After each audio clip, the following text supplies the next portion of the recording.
Fonction suivante, la fonction NBC. Donc la fonction NB.C, c'est une fonction qui va compter suivant des conditions.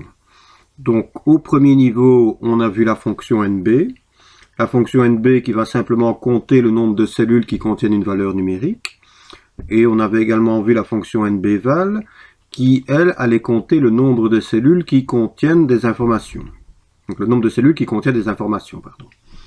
Alors, cette fonction NBC, c'est une fonction qui va compter donc suivant les conditions. Imaginons ici, dans ma cellule D6, j'aimerais bien savoir, mais dans ma plage B3, B11 ici, combien de cellules contiennent le mot framboise.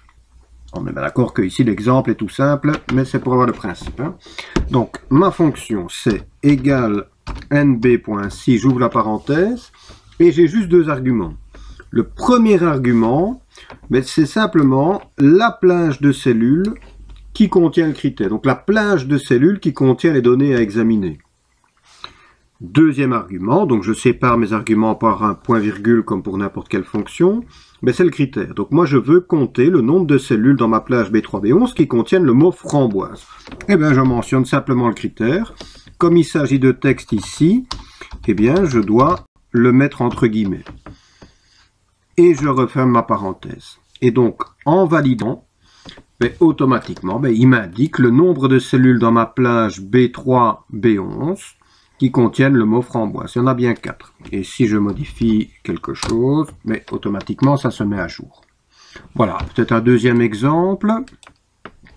Voilà, imaginons ici, j'ai un petit tableau, j'ai différentes villes et je veux compter combien de fois je rencontre la ville Liège dans ce tableau. Et ici, je vais faire en sorte de pouvoir glisser ma fonction. Donc, la fonction égale NBC. La plage analysée, c'est celle-ci. Alors, comme je vais glisser ma fonction, cette plage-là, elle ne peut pas bouger. Comme elle ne peut pas bouger, je vais la figer. Point virgule, le critère. Le critère, c'est Liège. Je veux compter le nombre de fois que je rencontre Liège. Liège, il est ici dans ma cellule 8. Donc, je vais lui indiquer que le critère, c'est le contenu de la cellule 8, ce qui me permettra de glisser ma fonction pour ici obtenir le nombre de fois que je rencontre Mons et ici le nombre de fois que je rencontre Anvers, que je ne fiche pas naturellement vu que ça doit changer. Je ferme la parenthèse, je valide. Alors, j'ai bien 3 fois Liège. Je vais glisser pour les autres. J'ai 2 fois Mons et 5 fois Anvers. Je vais juste afficher la formule, comme ça on voit bien ce qui s'est passé. Donc quand j'ai glissé, ma plage C8, C17 n'a pas bougé, vu que j'ai figé. Par contre, E8 est devenu E9 et E9 est devenu E10. Voilà. Et peut-être un dernier exemple. Voilà, imaginons ici, on a un petit tableau où sont répertoriées différentes personnes. J'ai ici dans ma cellule C12 créé une petite liste déroulante et la finalité, c'est chaque fois que je vais changer le nom de la personne, à côté devra apparaître le nombre de fois que se retrouve cette personne dans ce tableau.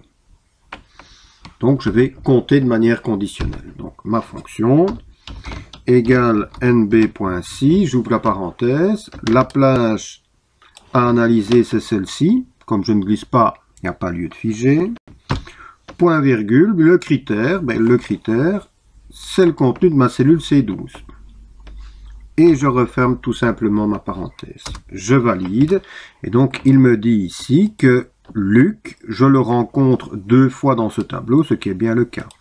Et lorsque je modifierai le contenu de la cellule C12, automatiquement le résultat se met à jour. Martine, 1, 2, 3, et il doit être une 4e fois qui est ici. Voilà, tout ça fonctionne bien.